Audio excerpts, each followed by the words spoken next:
Hinawakan niya ang kalis, muli kaniyang pinasalamatan.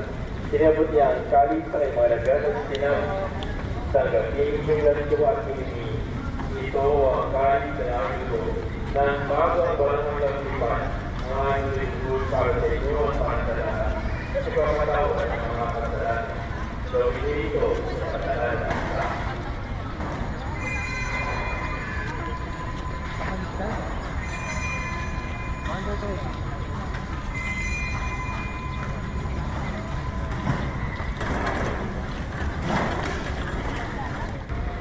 Ama, ginagawa namin ngayon ang pag-alala sa pagkamatay at muling pagkabuhay ng iyong anak.